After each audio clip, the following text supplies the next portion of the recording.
Foi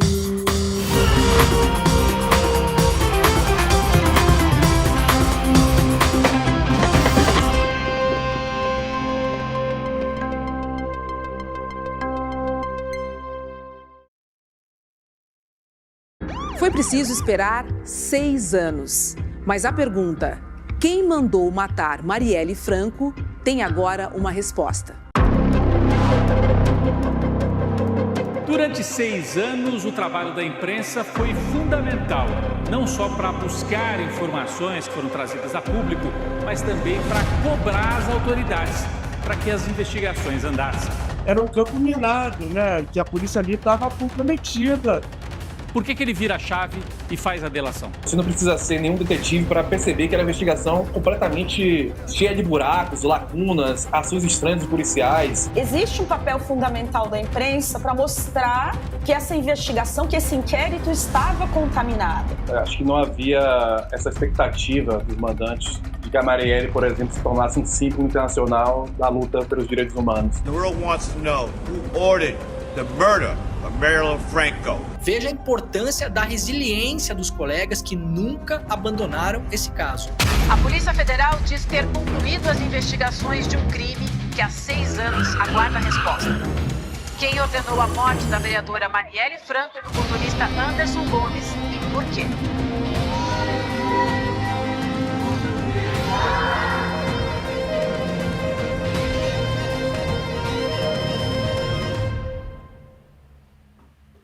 Muito bem, pessoal, quinta-feira, 23 de maio, 7h03 da manhã, este é o mais novo original aqui do ICL. A gente está produzindo documentários já há um bom tempo, esse é mais um, cada documentário melhor que o outro.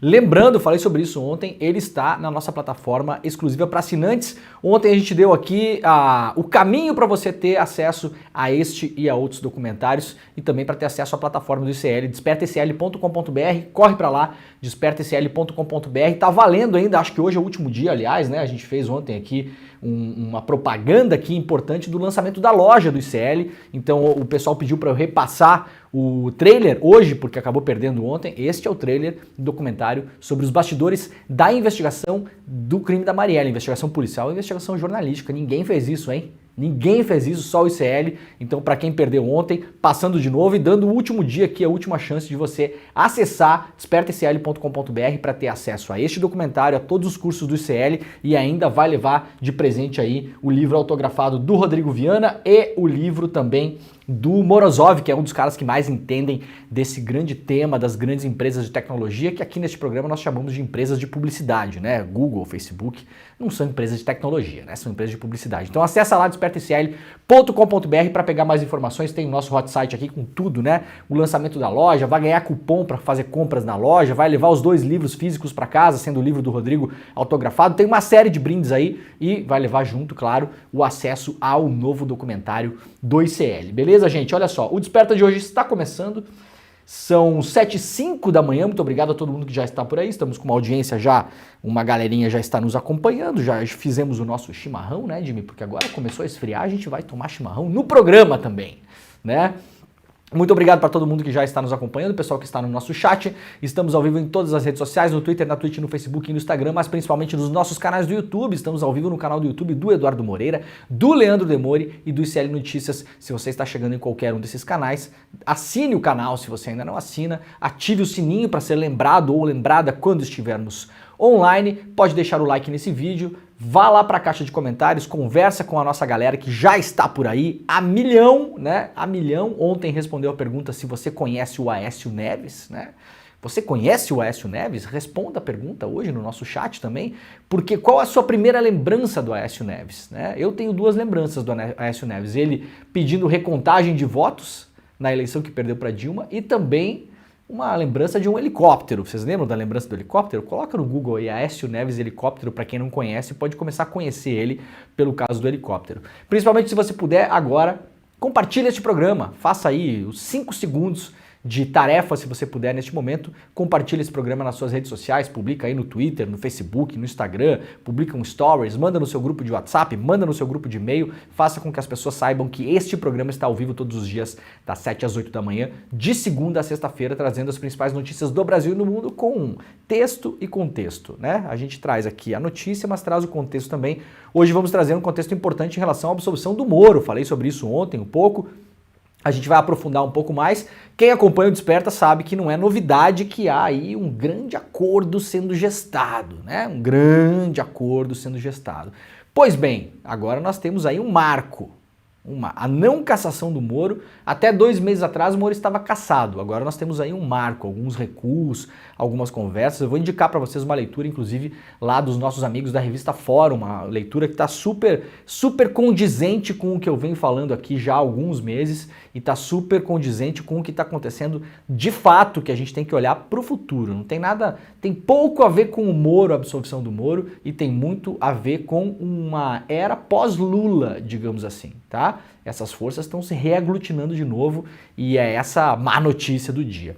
Estamos ao vivo também, muito obrigado pelos nossos parceiros, que estamos ao vivo lá na TV Quirimurê, em Salvador, na Bahia, também pela TVT em São Paulo, 2 TVs abertas, você pode nos acompanhar sem gastar a sua preciosa, cara e mal funcionante internet, e também estamos ao vivo no bom e velho radinho. Muito bom dia para quem nos acompanha na Rádio Brasil Atual e também na Rádio Heliópolis. Bom dia, Heliópolis, muito obrigado pela companhia de todo mundo.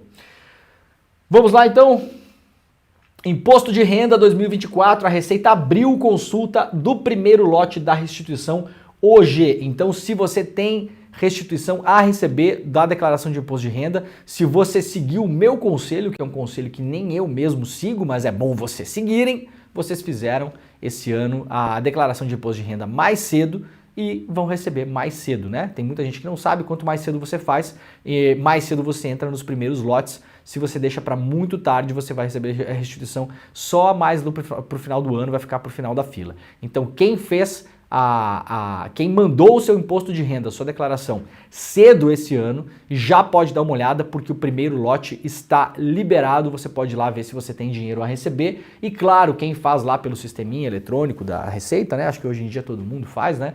Pelo como é que é o nome do programinha lá, Jimmy? Eu não lembro o nome do programinha da Receita. Tem um nomezinho, né, específico lá. Você indica lá um banco da sua preferência, então fique de olho que nas próximas horas pode cair, né, pode voltar o seu precioso dinheirinho aí para sua conta bancária. Grande perigo, INMET alerta para acumulado de chuva e tempestades no Rio Grande do Sul. O Instituto Nacional de Meteorologia, o INMET, emitiu 3 alertas de tempestades para a região sul, sendo um deles um alerta de grande perigo. Os estados de Santa Catarina e Paraná receberam alerta de perigo para tempestades. No Rio Grande do Sul, o aviso foi direcionado para as áreas centro-ocidental, sudeste, sudoeste, centro-oriental, sudoeste e metropolitana, onde está localizada a capital, que está afetada por enchentes. No sudeste não haverá previsão de chuva, segundo o Instituto. O Rio de Janeiro fica ensolarado, com máximas de 32 graus. Aliás, esse calor tem tudo a ver com o que está acontecendo no Rio Grande do Sul, né? Então, se você está no Rio Grande do Sul neste momento, um alerta, inclusive, da Defesa Civil do Estado. Chuva intensa e ventos acima de 80 km por hora, descargas elétricas e queda de granizo. Oeste, Campanha, Missões, Centro-Sul e Costa Doce estão ameaçados. Aliás, caiu granizo no Rio Grande do Sul e, se não me engano, no oeste de Santa Catarina nessa madrugada, né?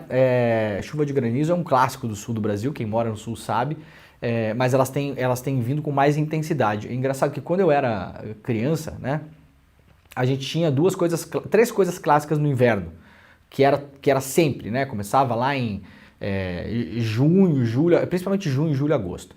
Tinha geada todo dia pela manhã, né? Jimmy, quantos anos você tem, Jimmy? 32. Jimmy tem 32, deve ter pegado isso, né? Tinha geada, não tem mais geada, né? É mais raro, né? Ter geada, é muito doido. Quando a gente era moleque, tinha geada toda manhã. Eu lembro que meu pai tinha uma Paraty vermelha a álcool, então a gente tinha que fazer 2 coisas de manhã. Primeiro, esquentar a água para jogar água quente no vidro para tirar a geada. Você não conseguia enxergar nada, né? Tinha uma película de gelo em cima do para-brisa. E aí tinha que ir de manhã lá cedo, de pijama, morrendo de sono, lá fora, no frio desgraçado, 0 grau, -1, -2, sei lá eu quanto tava. E jogar água morna, não podia ser quente, senão quebrava o vidro, né? Jogar água morna e tirar a geada. Geada já é uma coisa muito rara, muito rara. Tem um clássico do Sul que é a foto de geada, né? Da imprensa. Toda manhã na imprensa tem foto de geada. Geou, geada em tal lugar. Os fotógrafos que moram, principalmente no interior, eles perderam muito trabalho nos últimos 10, 15 anos, porque praticamente eles têm que sair caçando geada. Não tem mais geada. A gente não tem mais inverno como a gente tinha antigamente, né? E a Paraty do meu pai tinha que empurrar porque era álcool, né? E o álcool não pega direito no frio, né?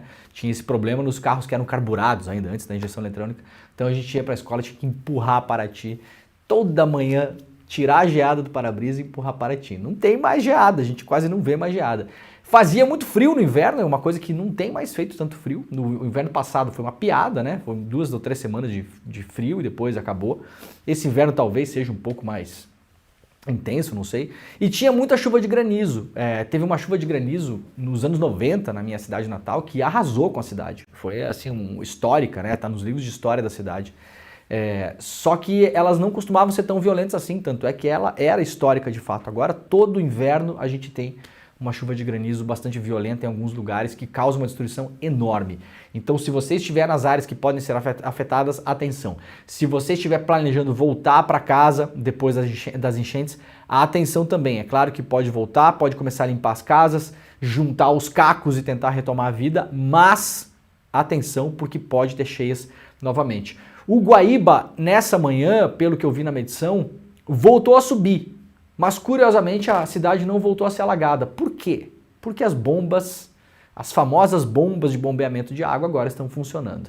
Então, cada vez mais provado que o problema de Porto Alegre não foi ser uma cidade que está em uma zona de risco apenas porque Porto Alegre está quase no nível do mar, né, gente? Tem uma altitude média de 5 metros aí. É uma cidade no nível do mar quase. O problema foi infraestrutural. Foi um problema, como nós dissemos aqui desde a primeira semana, é uma discussão política. Quem foram os agentes públicos que não fizeram o seu trabalho para que a cidade alagasse, né?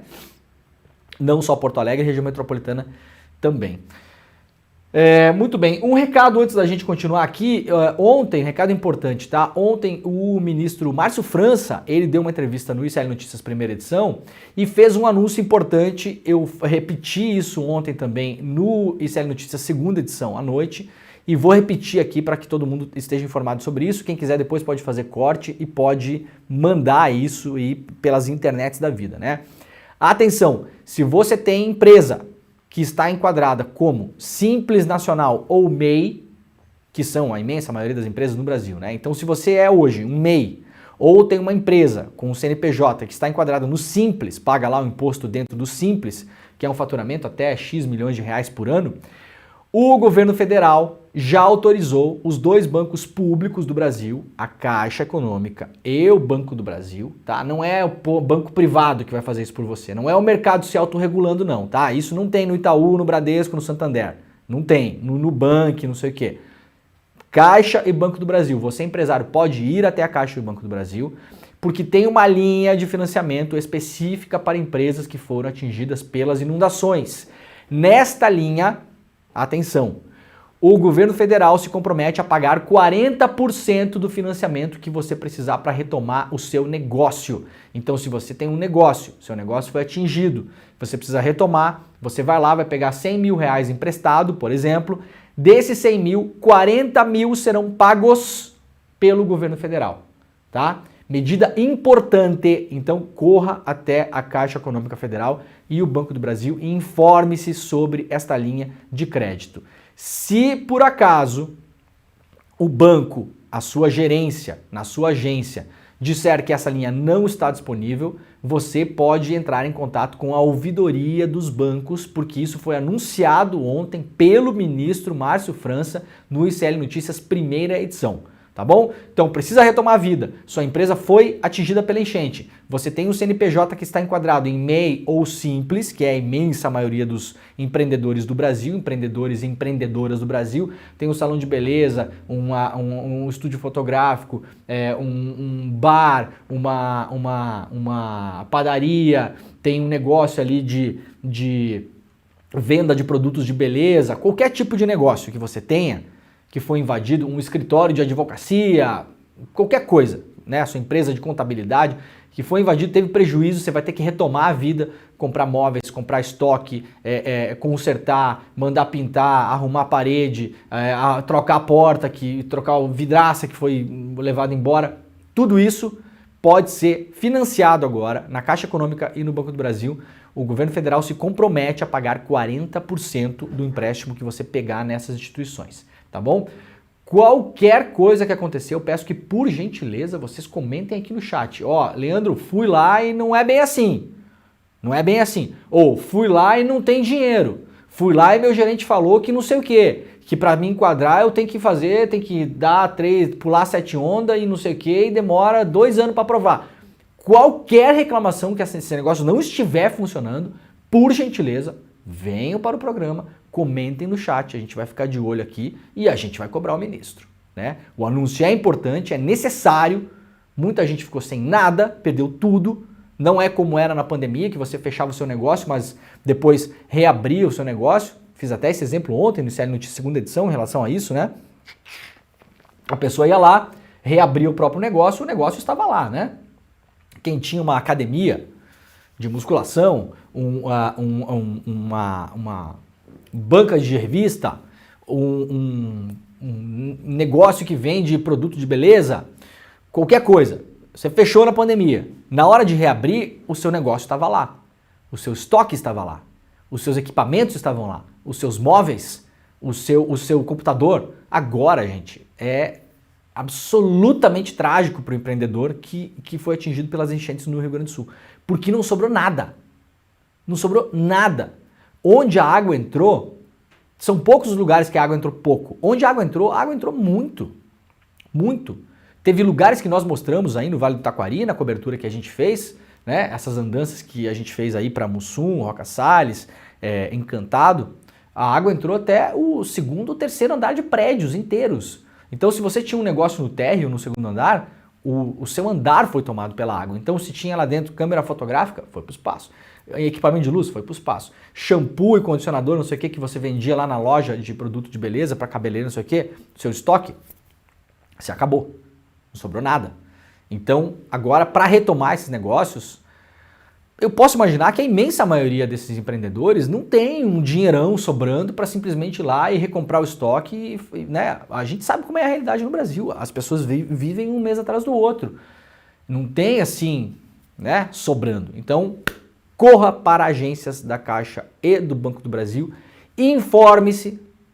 Se tiver problema, se for muito burocrático, muito difícil, qualquer coisa, por favor, fale pra gente no chat aqui. A gente vai tentar ficar de olho no nosso chat e as reclamações a gente vai pegar e vai trazer para cá para também cobrar o poder público, que é o que sobrou nas cidades afetadas agora, né? O que vai sobrar vai ser poder público, não se enganem. Você não vai poder ir na loja da Van pegar dinheiro emprestado, sendo que o velho da Van vai pagar 40% do seu empréstimo. Isso não vai acontecer, né? O dono da farmácia, da rede de farmácia, não vai fazer isso por você. O dono de farmácia, aliás, vai aumentar o preço dos remédios, porque é o que já está acontecendo no Rio Grande do Sul, né? Vários preços de várias coisas já estão aumentando, tá? Então, não caia em cilada. O que vai resolver agora é o poder público. A gente tem que cobrar o poder público, cobrar mesmo. Chuva forte deixa a região do sul do Rio Grande do Sul em alerta para riscos de novas inundações. Quase metade das cidades do Rio Grande do Sul ainda sofre com falta de energia elétrica. Lembrando que todas as concessionárias do Rio Grande do Sul hoje são privadas. Então há que se cobrar o poder privado aqui também, não é? Olha aqui, ó. RGE, CE Equatorial, Sertel e Sertaja são as concessionárias que fornecem energia elétrica para várias regiões do estado. São empresas privadas. Então não se confunda. Se você está sem luz ainda, não é culpa do Che Guevara, tá? Não é culpa do Che Guevara. Não é culpa dos esquerdistas. Tá bom?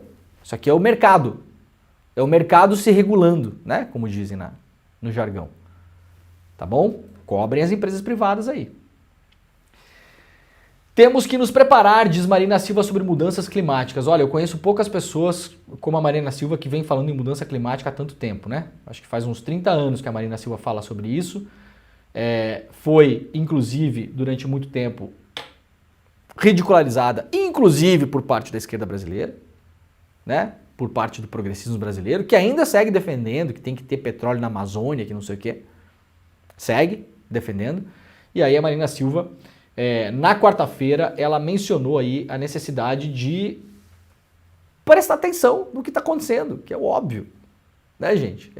Não está falando nada de novo, a Marina Silva vem falando isso há 1000 anos.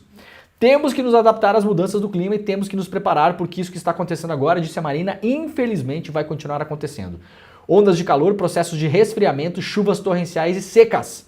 Ano passado vimos 2 vezes enchentes no Vale do Taquari, seca no Rio Grande do Sul, seca na Amazônia, cheia na Amazônia, argumentou Marina Silva durante a 25ª Marcha a Brasília em defesa dos municípios, o encontro, né, nacional dos prefeitos que acontece em Brasília todo ano. O Lula fez a abertura, parece ontem, anteontem, e a Marina Silva esteve lá também para falar com os prefeitos. A coisa que pega nisso é que depende de muitas decisões locais, né, gente? É pressão no prefeito, é pressão na Câmara, porque depende mesmo de muitas decisões locais. Quem tá lá, na ponta, não adianta a gente achar que é a Marina que vai lá ver se tem mata ciliar no rio do seu município. Quem tem que ver é você que mora na cidade. Não tem jeito, né? A gente não pode fazer uma separação entre sociedade civil e políticos. Os políticos são, em tese, parte da sociedade. A gente precisa jogar junto nessa história. Então a população não pode votar a cada 2 anos e jogar a chave fora. Assim, deleguei, né? Deleguei, vire-se. Não é assim que funciona. Então tem que ter uma pressão na ponta. Os municípios são muito responsáveis por isso também. Ou podem tomar atitudes ou podem jogar para cima. Podem acionar o Ministério Público, podem acionar o governo do estado. Há várias coisas que podem ser feitas aí. É poder local que resolve muito isso também. Não vai um país do tamanho do Brasil, nenhum país funciona assim, gente. Um país grande do tamanho do Brasil, o ministro do Meio Ambiente é a Marina que vai ter que ir lá no Vale do Taquari ver o que está sendo feito ali. Quem mora lá sabe. A realidade local é que se impõe. Não é? Vamos lá para o iclnoticias.com.br, coluna da Juliana Dalpiva, cargos secretos, esquema que pode levar à cassação de Castro, governador do Rio de Janeiro, custou 1,3 bilhão de reais.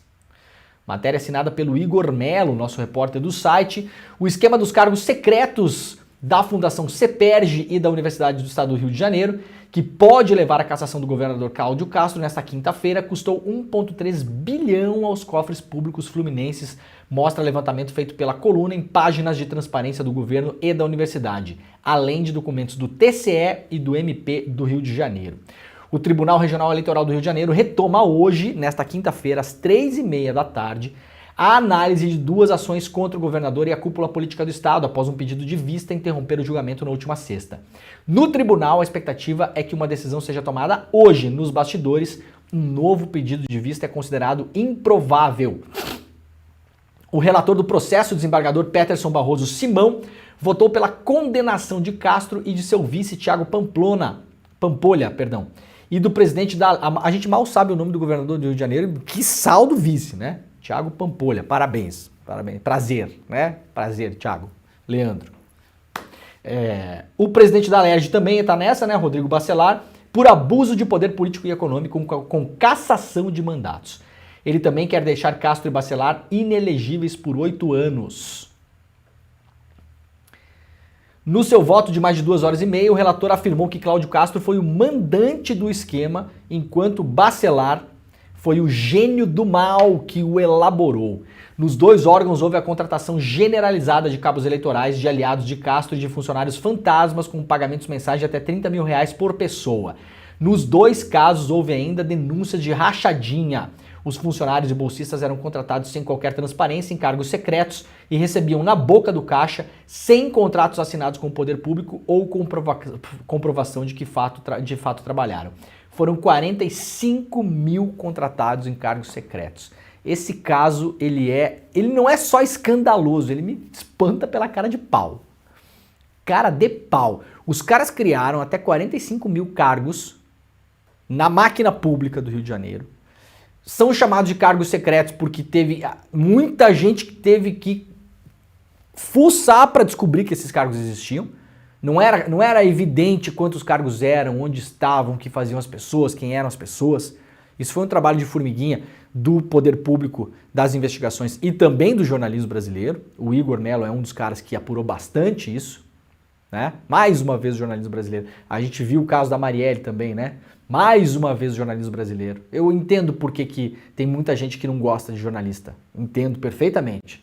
Eu compreendo por que vocês não gostam de jornalista, né? E essas pessoas, muitas não trabalhavam, só recebiam o dinheiro e tinham algumas tarefas. Uma delas, a suspeita é dividir o dinheiro com as pessoas que criaram esse esquema, e a outra tarefa era virar cabo eleitoral. Então você usou dinheiro público, a máquina pública, para criar milhares de cargos secretos, empregar pessoas que de fato não eram empregadas, porque muitas delas nunca trabalhavam. Essas pessoas repassavam parte do dinheiro para você e trabalhavam para você como cabo eleitoral de eleição. É de uma cara de pau. Inacreditável. Eu vou falar todo dia nesse programa, eu tenho saudade da hipocrisia na política brasileira. Juro por Deus. Eu adorei o discurso do Moro ontem, depois que ele foi absolvido no TSE. Um discurso hipócrita do início ao fim. Mas a gente sabe que a gente está sendo enganado. Não tem problema, né? Não tem problema. Sérgio Moro, o nosso amor a gente inventa para se distrair, Sérgio Moro, né? E quando acaba a gente pensa que ele nunca existiu. Então é assim, eu gosto de ser enganado, eu gosto de saber que eu estou sendo enganado. Eu não aguento mais essa extrema direita louca que fala tudo que vem na telha. Né? Mente pra caramba, então eu prefiro hipocrisia. Gosto do Moro achando que ele não foi caçado porque a justiça foi técnica, né? Ignorando que ele entrou no bolo de um grande acordão para reorganizar a direita brasileira com vistas no pós-Lula. É disso que a gente está falando aqui, né? Bom, vamos ver, o julgamento começa hoje às 15h30 da tarde e o Castro está em maus lençóis, o prognóstico não é bom. Agora, eu não vou fazer aposta nenhuma aqui, não vou mesmo. Não me espanta se o Cláudio Castro não estiver entrando no acordão também, não me espanta nada. Se nas últimas 2 semanas mudou o vento ali e esse aí fica ali também. Fica ali porque a gente tem que prestar atenção na próxima eleição, precisamos de um nome forte lá no Rio de Janeiro. Cláudio Castro é um mega capacho do bolsonarismo, só existe graças a isso, né? Vamos lembrar que ele é sucessor do Witzel, que foi caçado também, né? Que era o homem do mirar na cabecinha, lembram? O Witzel. A polícia tem que mirar na cabecinha. Então tá aí, ó. A cria tá aí. Será que o sistema que está se reorganizando agora vai querer dar cabo do Castro? Não sei. Eu não vou apostar nada. Os colegas jornalistas estão apurando essa história, principalmente o Igor aí, estão muito por dentro e acham que a chance de ser caçado é grande, mas é que acham porque as provas são evidentes. É ridículo que não seja. Agora, ó, eu não vou fazer aposta não. Senado aprova a renovação e ampliação das cotas raciais para concursos públicos. Reservas de vaga passa de 20% para 30%. Projeto de lei agora seguirá para a votação da Câmara dos Deputados. Importantíssimo, né? Para a gente ter o povo brasileiro mais representado nas instituições que foi o povo brasileiro que criou e sustenta, inclusive. Sustenta essas instituições. Escolas militares podem pagar mais a policiais do que a professores. Não diga. Matéria do clnoticias.com.br. O projeto que cria escolas cívico-militares em São Paulo, no estado, aprovado na terça-feira, prevê rendimentos mensais de 6 mil para jornadas de 40 horas semanais. Segundo o texto votado pela Assembleia, os valores aumentam em 50%, podendo chegar a 9 mil para coordenadores ou oficiais. Há ainda previsão de pagamentos menores caso os policiais militares trabalhem frações dessa jornada. Os valores são maiores do que os salários recebidos por parte dos professores da rede pública estadual. O que é que eu falei ontem neste programa?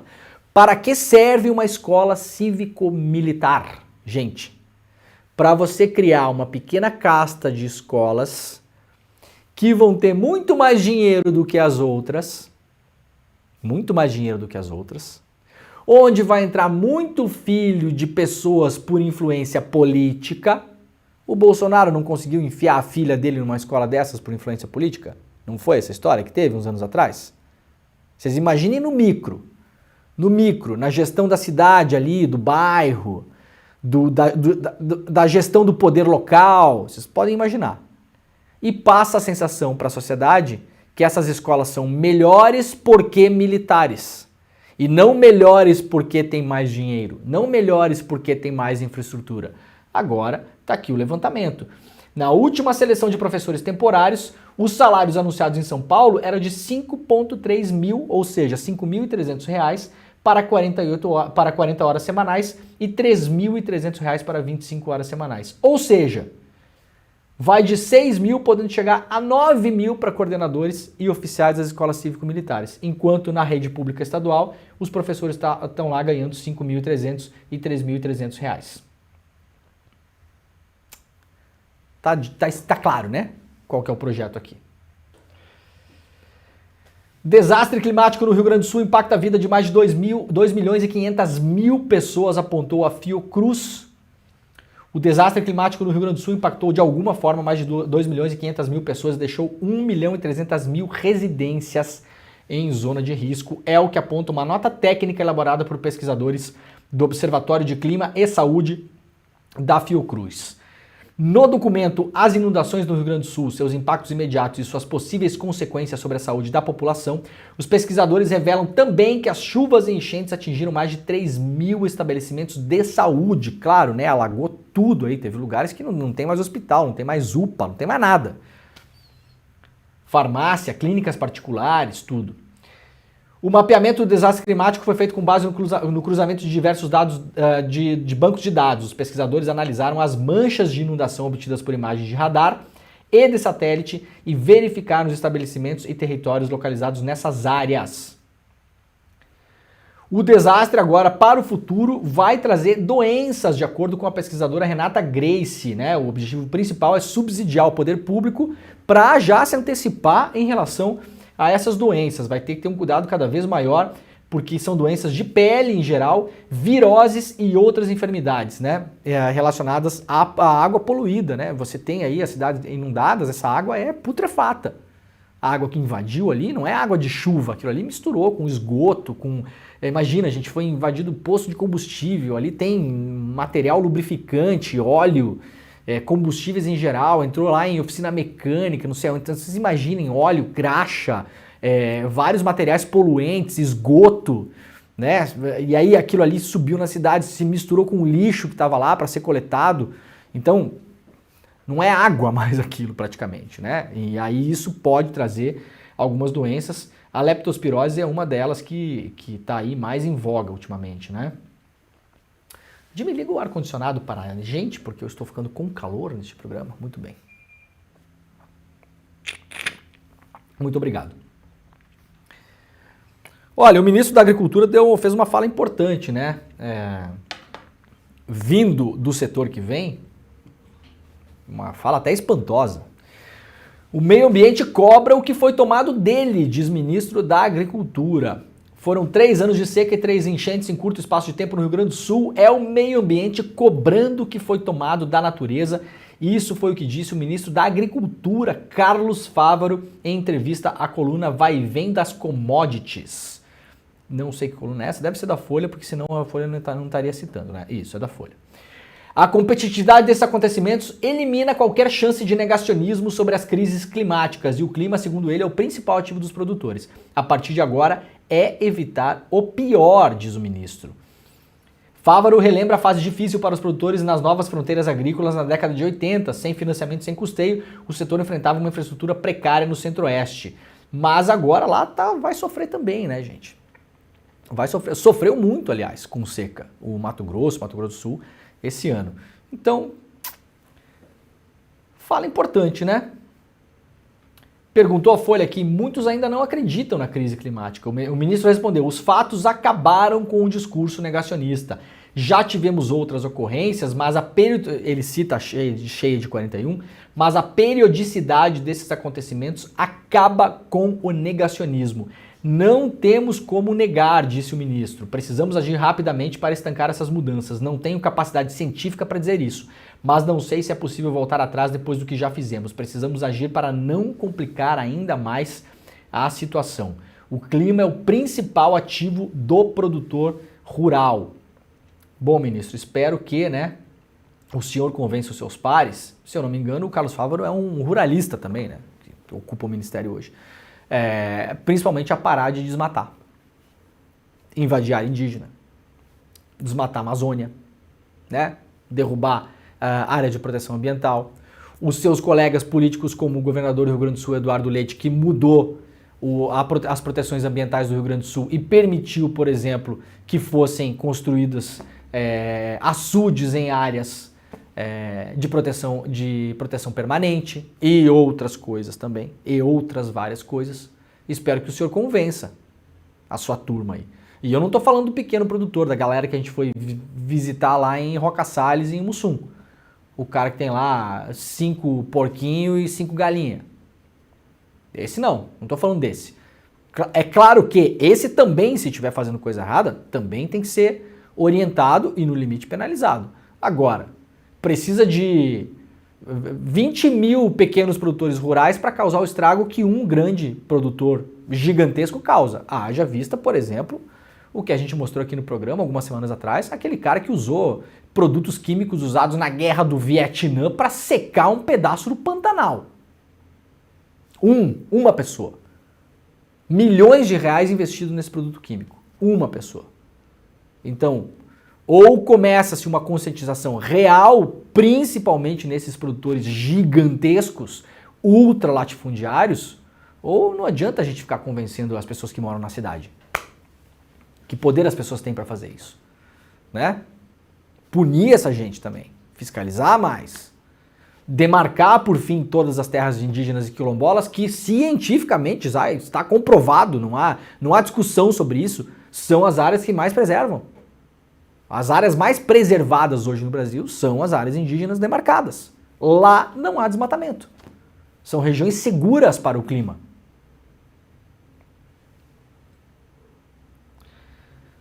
Gente, olha só, eu queria trazer uma coisa curiosa aqui. Dar uma descontraída um pouco no programa, Jimmy? Depois a gente vai mostrar uns vídeos do Haddad ontem na Câmara.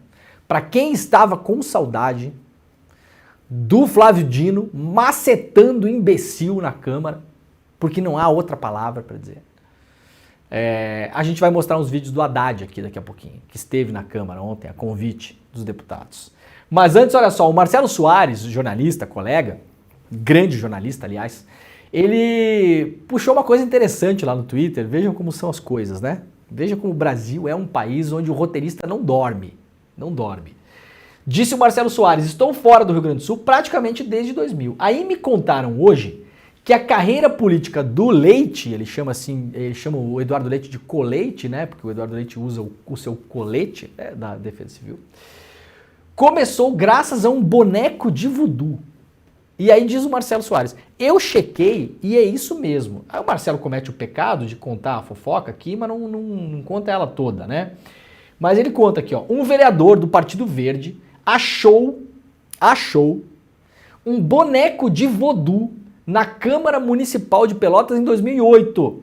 Chamou, então, um pai de santo para desfazer o trabalho. Presta atenção nessa história. Outros vereadores acharam um absurdo e caçaram esse vereador por quebra de decoro. Assumiu o primeiro suplente dele, que era o Eduardo Leite.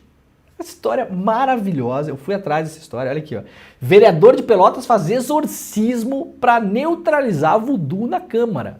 Então os caras estavam lá em 2008, século passado, Acharam um tal de boneco de voodoo, vai saber se era também ou não, porque você sabe, Você sabe, o que não falta no Brasil é maluco, O que não falta é maluco. De repente achou uma boneca despenteada num canto lá, Jimmy, achou que era um boneco de voodoo, mas tudo bem. Aí fez um exorcismo. E aí caçaram o vereador. Tá aqui o... Ai, cara, eu amo esse país. Eu lembro desse cara aqui, porque nessa época a gente fazia muita cobertura num blog do qual eu fazia parte, no século passado, de política gaúcha. E aí quando eu vi o vereador, eu lembrei dele, é o Cururu. Então Cururu, esse aqui é o vereador, gente. Cururu estava lá, né? Olha aqui. Olha aqui. Cururu estava lá, eleito vereador. Que foto maravilhosa, né? Aí decidiu fazer um exorcismo para tirar o voodoo de lá. E a Câmara lá não gostou e caçou o Cururu. Obviamente não caçou por isso, né? Já deviam estar querendo caçar o Cururu pela briga local lá, que eu também não vou me aprofundar nisso, que eu tenho mais o que fazer, né, Cururu? Sei lá o que estava acontecendo na sua vida nesse momento. E aí assumiu o Leite no lugar do Cururu. Então podemos dizer tranquilamente que a carreira política do Leite começa a partir de um boneco de voodoo. Muito obrigado, Marcelo Soares, por recuperar essa história pra gente. E é verdade mesmo, né? Aqui, ó, fui lá atrás, ó, aqui, ó. Isso aqui, ó, Eduardo Leite, aqui, ó.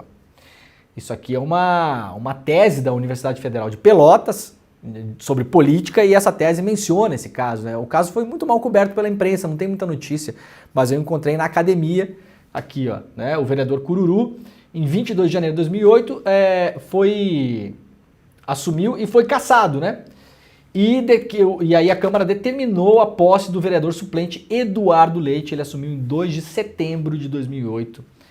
E aí começa a carreira, pelo menos político-partidária, do Eduardo Leite. Gente, vamos falar do Sérgio Moro, depois a gente volta pra cá.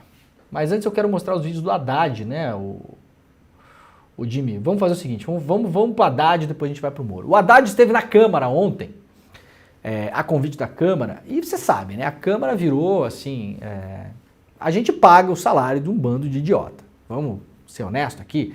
Tem gente boa na Câmara? Claro que tem 500 pessoas lá. Se não tivesse um bom lá, pelo amor de Deus, daí fecha, né? Mas não vai fechar, não é pra fechar. Tem gente boa lá, né? Tá tudo certo.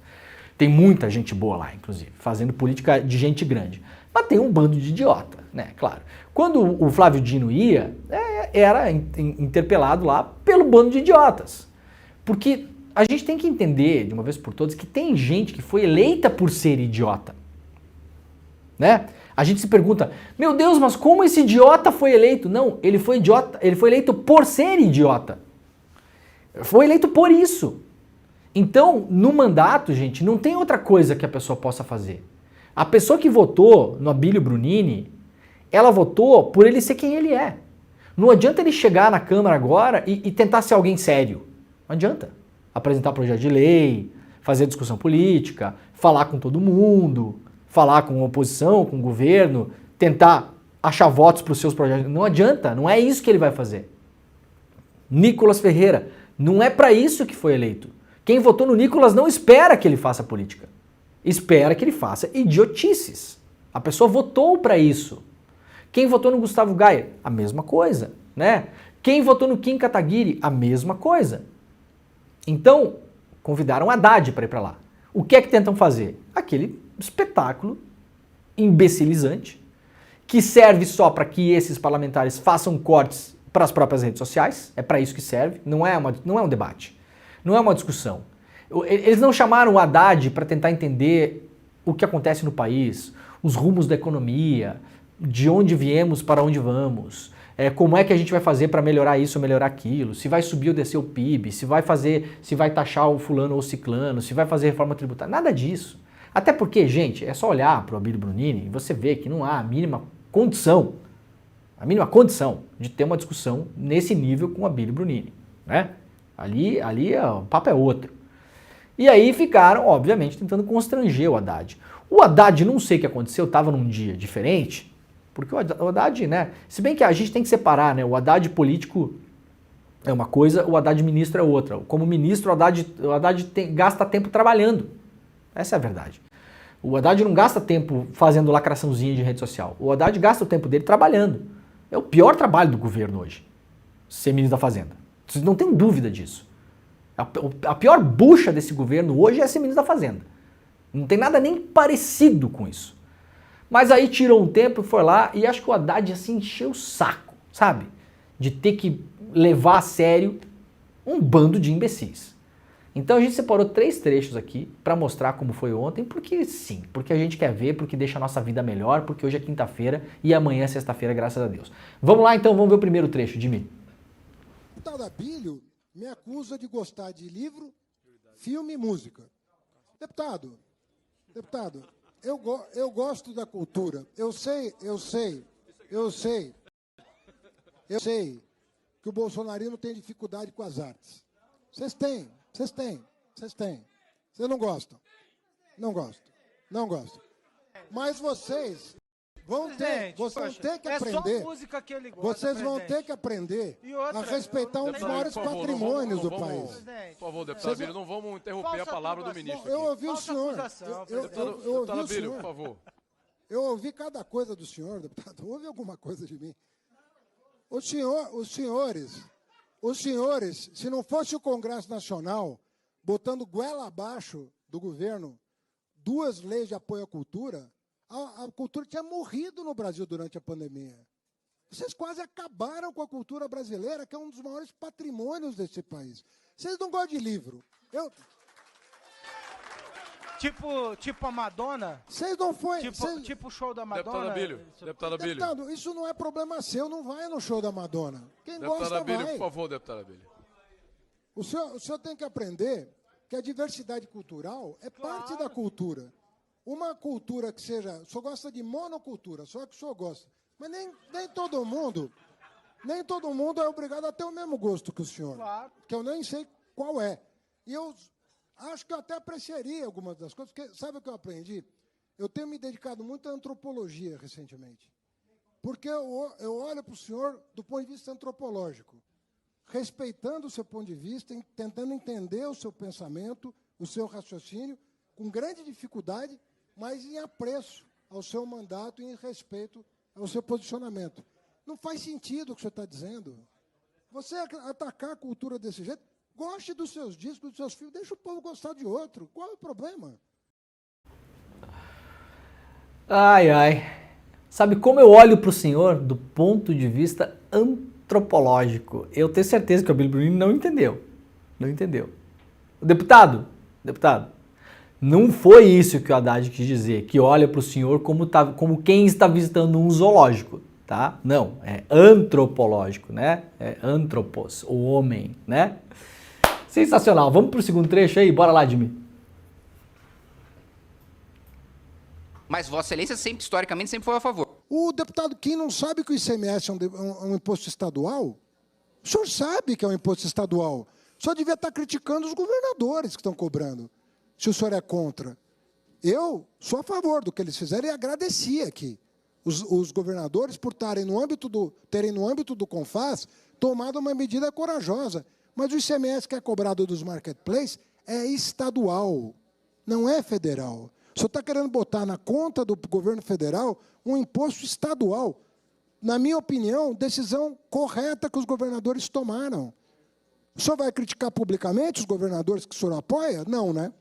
Não fará isso. Pega o microfone e fala mal do Tarcísio. Vamos lá. Coragem, deputado. Sim, ministro. Primeiro. Fala. Presidente, Deputado Kim, só para... Não, veja. Deputado Kim. Você não vai falar. Não, ele... Presidente, eu não vou te causar esse constrangimento. Eu não vou te causar esse constrangimento. Não tem nenhum problema, ministro. Porque, sou absolutamente claro a taxação por parte do governador Tarcísio de qualquer outro governador. O varejo brasileiro é honrado. As pessoas que mandaram esse documento para nós são honrados. Merecem ser ouvidos pelo senhor. Receba-os no seu gabinete e ouça os argumentos. Feche a porta para ouvir e parar de lacrar na rede. Isso vai dar voto e desemprego. Você vai fazer o quê com o desemprego depois? Muito bem, uma lapadinha aí no Kim Kataguiri, né, que quis colocar na conta do governo federal o imposto que é o ICMS, que até a minha avó sabia que é um imposto estadual. A sua avó deve saber também, a avó do Kim Kataguiri também deve saber, posso imaginar. Né? Como eu brinco com os meus amigos, quando você entra numa enrascada dessas, que o Kim Kataguiri entrou, a sua melhor saída é parecer burro, né? Então assim, porque senão você vai parecer mal intencionado, né? Então assim, vamos deixar o Kim Kataguiri com a melhor saída. Ele não sabia até ontem, tudo bem, deputado, ninguém é obrigado a saber de tudo, né? Que o ICMS é um imposto estadual, bom, agora tá sabendo na aula do professor Haddad, que aliás é professor de fato, né? Vamos lá para a última. Olha do que nós estamos falando. São todas as confederações e centrais sindicais. Isso joga fora, joga no lixo. Não quero ouvir ninguém. Essa é a prática do bolsonarismo, não ouvir, não querer saber o que está acontecendo. Ah, vacina, sou contra. Não quer ouvir um cientista. Mas não aponta caminho, é só na desinformação. Isso só me chama de negacionista. Eu defendi a vacina o tempo todo. A Terra é redonda o tempo todo. A Terra é redonda o tempo todo. E vocês negam que a Terra é redonda, vocês negam que a vacina previne, vocês negam essas coisas. Vocês negam que deram um calote, vocês negam que deram um calote em precatório, vocês negam que deram um calote em governador. E eu que sou negacionista? Então, deputado Abílio, o senhor teve o seu tempo, eu ouvi. Não funciona assim. Deputado Abílio, eu peço a Vossa Excelência que a gente possa ouvir aqui. O ministro está ouvindo todos nós aqui. O ministro educadamente escutou todas as críticas. Sim, ele tem direito de falar. Então, de ordem. O artigo 256 diz que ele não deve se desviar dos assuntos. E ele está falando de outros assuntos. Não, ele está respondendo aqui a todos os assuntos. Ele não respondeu Está respondendo a todos os assuntos. Desviou o foco. Não, ele está respondendo a todos os assuntos. Ouviu atentamente aqui. Ouviu atentamente. O senhor me chamou. Deputado Abílio, veja. O senhor me chamou de negacionista, eu estou lhe respondendo. Negacionista da economia. O senhor que é negacionista. Da economia. Não, o senhor nega. Fez um discurso de antropologia. O senhor nega o calote? Peraí. O senhor nega o calote? O senhor nega o calote? O senhor nega o calote? O senhor nega o calote? Nega? O senhor nega o calote? Eu estou dizendo que houve um calote. O senhor nega? O senhor nega? Não houve corte, houve contingenciamento e pode ser liberado até o final do ano. Pronto? Está respondido? Está respondido? Aguarde. Se chegar no fim do ano contingenciado, só reclama. Ai. Muito bem, então. Parabéns, professor. Excelente aula. Para quem estava com saudades do Flávio Dino, aí tivemos uma aula do professor Haddad ontem. Muito obrigado, Abílio Brunini, Kim Kataguiri e os demais aí por nos propiciarem esses momentos de alegria nessa quinta-feira, né? E assim seguimos a vida. Gente, olha só, eu vou sugerir que vocês leiam um artigo da revista Fórum assinado pelo Plínio Teodoro. É um artigo que junta o que está em torno da absolvição do Moro no TSE. Eu falei um pouco sobre isso no Desperta ontem, a gente falou mais detidamente ontem, aliás, com o Juliano Medeiros, que estava no ICL Notícias segunda edição, para entender para onde está caminhando a coisa. Isso aqui tem pouco a ver com o Moro. O que é que nós temos pela frente? Nós temos um mundo pós-Lula. Seja ele em 26, seja ele 4 anos depois. Então nós temos um mundo pós-Lula. E as forças da velha direita estão, claro, se reaglutinando. Porque nós temos também um mundo pós-Bolsonaro. Nós não temos Bolsonaro hoje na corrida eleitoral, mas temos Bolsonaro como um grande líder de massas ainda, que é, tá bom? Como diz o Haddad, não vamos praticar o negacionismo político aqui. Agora, com o Bolsonaro fora do páreo, por enquanto, porque eu também não vou fazer prognóstico, não aposto absolutamente nada que o Bolsonaro esteja na urna eletrônica nos próximos anos, tá? Não vou apostar. Não vou apostar, porque quem apostar que o Bolsonaro vai ficar inelegível os 8 anos que foi condenado, pode cair do cavalo. Mas está tendo um reaglutinamento de forças. O Moro foi salvo nesse grande movimento. O Moro vai ser uma peça útil nisso, onde vai reaglutinar forças antipetistas. Você vai ter aí Michel Temer, junto com o Tarcísio, né? Você vai ter jantares aí na casa do Luciano Huck. Você vai ter uma parte do grande centrão aí que se reuniu com o prefeito de São Paulo, na casa dele. Você tem as velhas forças da direita que agora, num momento de ressaca do bolsonarismo, só que sabendo ao mesmo tempo que ainda precisam da força do bolsonarismo para ganhar na urna, porque sem essa força não ganha na urna, eles vão tentar reempacotar a velha direita com um perfume bolsonarista e tentar, de algum modo, construir a tal da terceira via, que vai ser alguém da direita para a extrema direita, sempre. O grande cara hoje é, de fato, o Tarcísio. Tem que saber se quer, se vai querer concorrer na próxima eleição, se não quer ficar mais 4 anos no governo de São Paulo, porque aí poderia esperar, depois do segundo mandato do Lula, uma eleição mais fácil contra sabe-se lá quem, se vai ser o Haddad, quem que vai ser, não se sabe, né? A gente não sabe o que vai acontecer. Agora, tá tudo se reaglutinando. Por que que o Moro foi salvo? Ele foi salvo nesse bojo. O Moro importa alguma coisa? Pouco. Pouco. Mas é uma força que é muito melhor ter próximo do que não ter.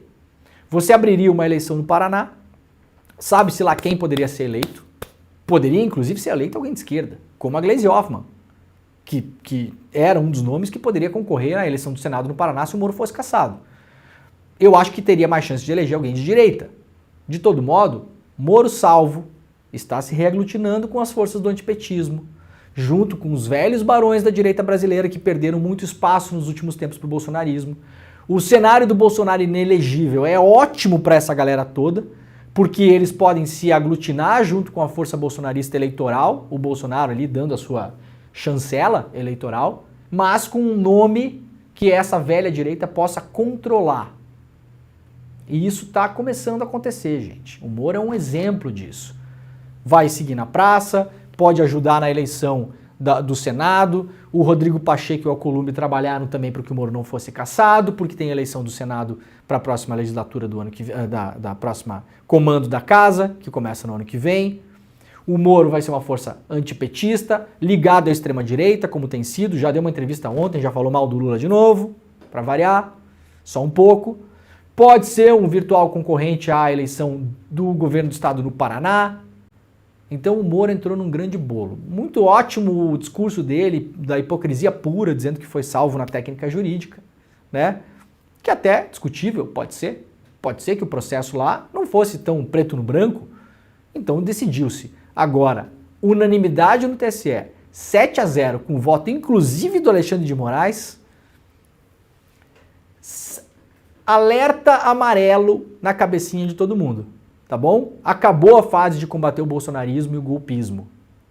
Para quem estava alçando aí heróis de toga também, a sinfonia agora que vai começar a tocar, a música vai começar a ser outra. Prestem atenção, depois não digam que eu não avisei, a gente vai seguir em cima dessa história. Cheguem lá na capa da revista Fórum, tem esse artigo publicado lá, Absolvição de Moro, o grande acordo com Moraes e com tudo e a reaglutinação das forças golpistas no país, publicado ontem dia 22, às 9h30 da manhã, isso pelo Plínio Teodoro. Eu não tinha lido ontem ainda, mas curiosamente no ICL Notícias segunda edição eu fui nessa mesma linha, né? O artigo está muito bom, muito bem escrito, muito completo, tá bom? Daqui a pouquinho, às 8h40, eu estou no ICL Notícias primeira edição, vou só dar uma pausa aqui, tomar mais um chimarrão e o Desperta ICL volta amanhã. Muito obrigado para todo mundo que esteve por aí e tchau. E aqui eu tenho o que é mais raro e mais importante para o jornalista: liberdade total de opinião. Eu nunca trabalhei numa empresa jornalística onde a gente realmente pudesse dizer aquilo que a gente pensa verdadeiramente. Como é que você vai fazer uma crítica se você tem patrocínio do agronegócio, das indústrias de bebida ou de comida processada? Então, independência econômica, é aí que a gente faz a diferença. Bom, o fato da gente não ter patrocínio, não ter rabo preso com ninguém, acho que dá essa força pra gente poder falar realmente o que a gente pensa, da gente ser independente. Aqui eu tenho a liberdade para falar o que eu quero, para ser eu mesmo, eu não preciso mentir. A partir do momento que você trabalha num lugar que você tem a liberdade de comentar, né, de discordar, a opinião é colocada na mesa e todo mundo com a sua opinião soma. O ICL foi escolhido o melhor canal de opinião do Brasil porque a gente está muito comprometido em ter opiniões diversas, muitos especialistas. É o único canal que não tem o comprometimento com empresas, com lobby, com publicidade, com monetização, enfim. É um canal 100% livre. Absolutamente independente dos interesses das pessoas que são mais poderosas do país.